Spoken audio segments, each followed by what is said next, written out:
बोलिए ओम श्री सद्गुरुदेव भगवान की जय।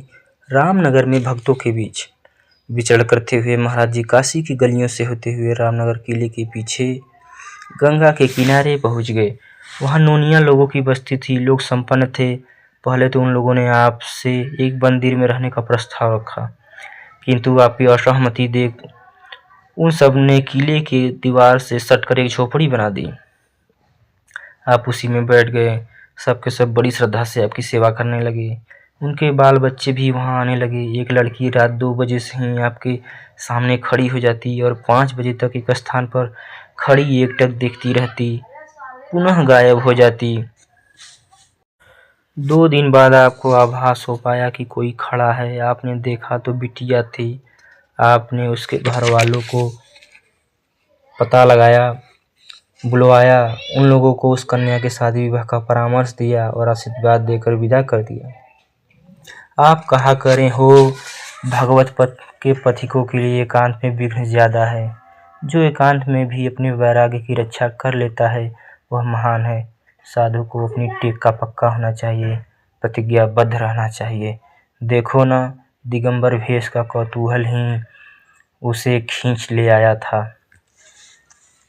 फकीर के साथ भोजन। महाराज जी को निराधार विचरण पसंद था। चलने से पूर्व आप कोई योजना बनाकर नहीं चलते थे। साधारण टहलने जैसी चाल से आप किसी भी दिशा में चल पड़ते थे। कहाँ जाना है, मार्ग में कौन सा स्थान पड़ेगा इत्यादि सुविधा असुविधा का आपको कोई भान नहीं रहता। चलते समय भी आपका ध्यान श्वास प्रश्वास पर ही रहता था। नाम जप और सूरत पर अनवरत दृष्टि रहती थी। उपवास आपके लिए सामान्य सी बात थी। कोई भोजन करा देता तो आप स्वीकार कर लिया करते थे। चलते चलते आप एक कुटी में पहुंच गए। वहां एक मुसलमान फकीर रहता था। उसने प्रणत हो निवेदन किया, महाराज जी हम मुसलमान फकीर हैं, हमारे हाथ की रोटी क्या आप खाएंगे? महाराज जी ने कहा, भाई संत के लिए जाति पाति कबीला संप्रदाय कुल गोत्र मजहब का कोई अर्थ नहीं रह जाता। इस पथ में तो केवल एक लक्ष्य रह जाता है, उस परम तत्व परमेश्वर की चिंतन। हमें तो हिंदू मुसलमान में कोई अंतर समझ में नहीं आता। हाँ, तुम फकीर हो, यह बताओ तुम्हारे अंदर कोई भेदभाव तो नहीं है? उसने कहा, नहीं महाराज, हमारे अंदर भी कोई भेदभाव नहीं। महाराज जी ने कहा, जैसे अल्लाह अल्लाह कहते हो उसी तरह 2 बार राम राम कहो तो खा लेंगे।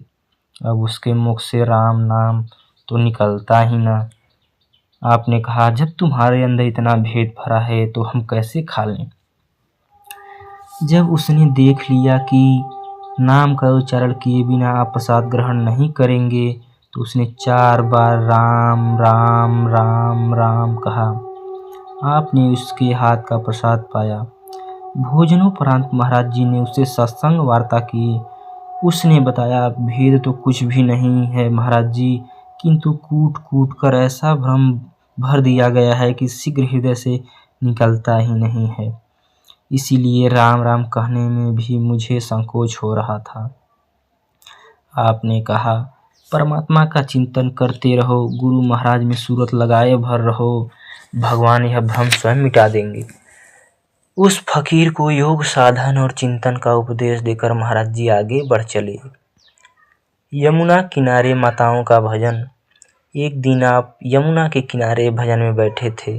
ब्रह्म वेला में महिलाएं स्नान इत्यादि के लिए भजन गाते जा रही थीं। तैनो हीरा सो जन्म गवायो, भजन बिनु बावरे। कदी न आए साधु शरण में, कदे न हरि गुण गायो। पची पची मर्यो बैल किनाई, सोई रहो टिकायो, भजन बिनु बावरे।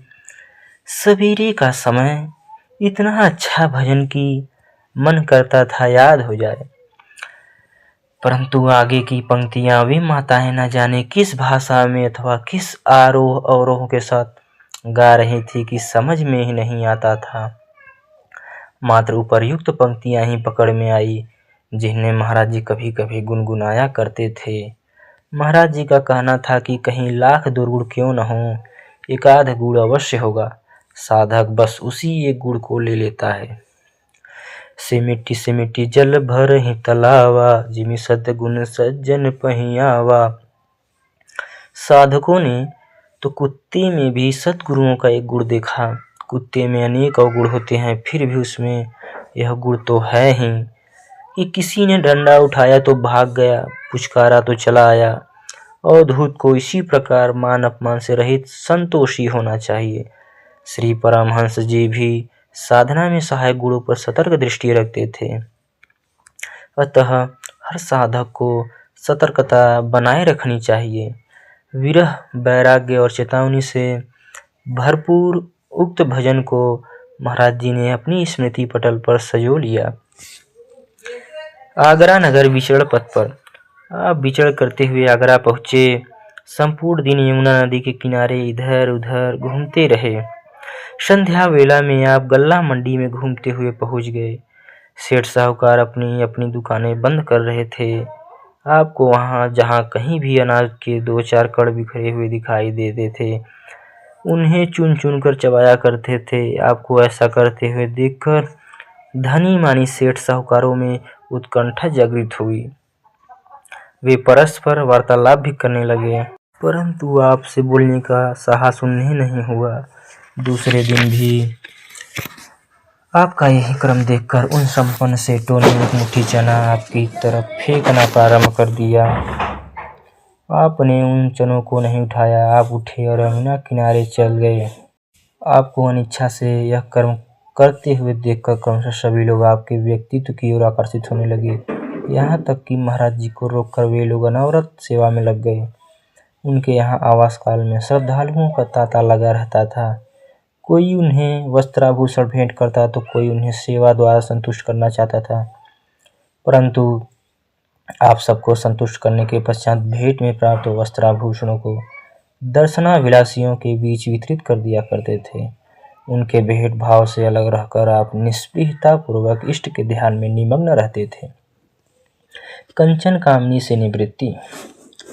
जहाँ आप मंदिर में निवास करते थे, वहाँ एक विधवा स्त्री भी विविध भेंट सामग्रियाँ लेकर पहुँच जाया करती थी, जिसे समीपवर्ती लोग बुआ कहकर संबोधित करते थे। धीरे धीरे क्रमागत आने जाने से उस नारी के हृदय में कुत्सित विचारों का अंकुरण हुआ। वह एक दिन सज धज कर एक बड़ी धनराशि का प्रलोभन लेकर कामेच्छा से आपके प्रति सर्वस्व न्यौछावर करने को उद्यत हो गई और कहने लगी, हम लोग इस धनराशि से खा पी कर एक साथ भजन करेंगे। परंतु साधकों का जीवन इतना लचीला नहीं होता कि वह दिशाहीन होकर किसी तरफ भी परावर्त हो जाए। फिर भी साधना अवस्था में कुछ संस्कार पड़ ही जाया करते हैं। रात्रि में आपको स्वप्न संकेत मिलता है कि आपके गुरुदेव दुर्ग ब्राह्मणों को पीले वस्त्र धारण करवा कर पहुँच गए और बोले, यह औरत को लेके भागा जा रहा है, इसको पकड़ो और शुद्ध करो।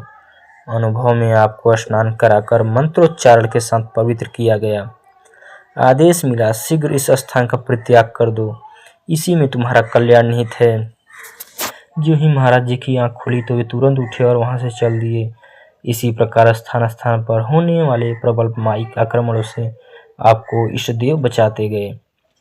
जैसा कि आप प्रायः सत्संग के दौरान कहा करते थे, माया किस स्तर पर अनुकूल है और कब प्रतिकूल है, यह साधक की समझ के बाहर की चीज है।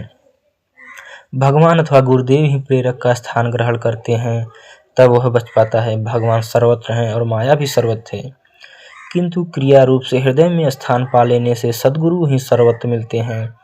इस अवस्था में आप कहीं भी रहें, मानसिक विचारों के उठते ही वे आपकी रक्षा करेंगे। कुपात्र को दान।